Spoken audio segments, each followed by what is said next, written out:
Hello,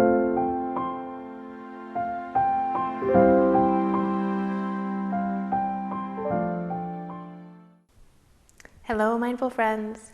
Today we're going to be talking about creating a warm and cozy refuge within our own bodies, minds, and hearts.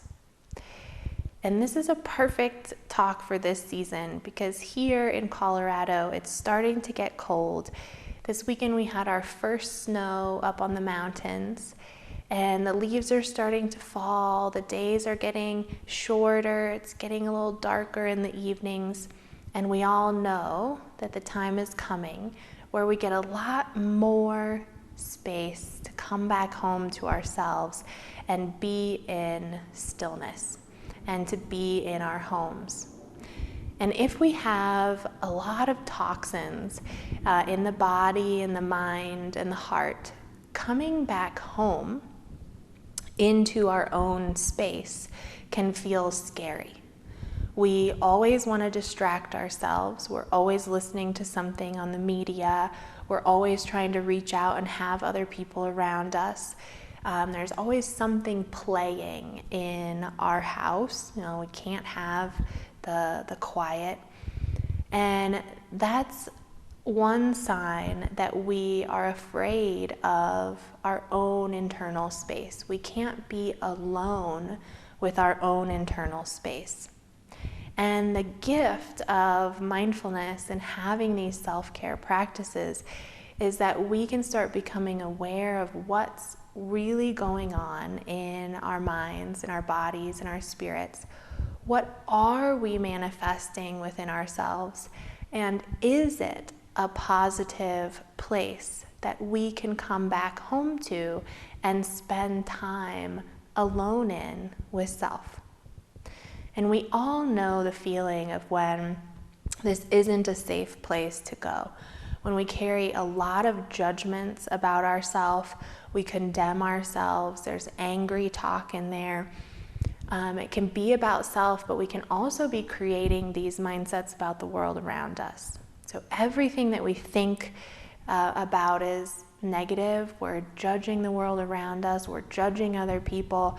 We're holding on to resentments. We're working out of fear. We're trying to protect ourselves. And when we're thinking in that way, our internal world and what we're experiencing within ourselves is really painful. It's uncomfortable. We don't want to be there with ourselves because there's so much chaos and turmoil. So what do we do when that happens is we're reaching out to others. We're trying to distract ourselves. And that gets exhausting. We're moving all the time. We're going all the time. We overload ourselves with information. We're just like reaching out, trying to suck things out of the world to make ourselves feel better. But creating this refuge within yourself eases that urgency and that need to suck things from other people to settle your own being, to bring peace to your own being. And what it does is it starts cultivating this space within yourself that you can create that peace. You can create that happiness. You can create that internal refuge so that when it's starting to get colder outside or things are chaotic outside and they don't feel very good, you carry peace within you. And you can return to your breath wherever you are, whatever you're experiencing, and find that place of peace and comfort and calm. I did a Vipassana retreat once, which is 10 days of no talking, no interacting. You can't have any books or pens or journals. You can't have your phone. You're there with other people, but you're not allowed to even make eye contact with them. And people ask me all the time, well, what's the point of that? Is it just to bring in discipline for you to see if you can do it? It's just a challenge. And no, if you come back to the essence of that practice, it's helping you to recognize what we're talking about right here with this refuge within. If you can't blame your internal state on what somebody's saying to you, or what you just read in the media, or something you listen to on a podcast. You can't, blame that you feel angst because of that, but you still feel angst. That's when we start noticing what kind of internal world we're creating for ourselves. What is really going on in my internal space?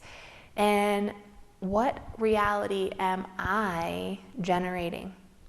So if our internal world is chaotic and stressful and fearful, and we're competitive and we're jealous, it doesn't really, matter what other people do. They can do the same kind of things that they would do to someone who's peaceful, and we will interpret them as negative, as harmful, whereas someone else with a peaceful internal state would just recognize that it's that own person's kind of experience, it's what's going on within them that's creating that, and we wouldn't take it on as triggering our own, or feeding, our own story of that jealousy.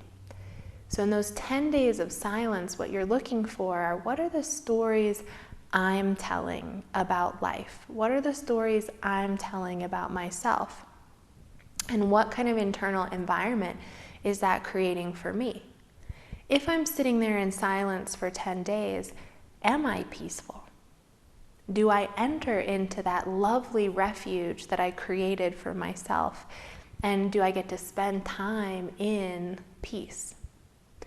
Or we notice, which a lot of people do, because a lot of people actually can't last the 10 days, can't be in silence.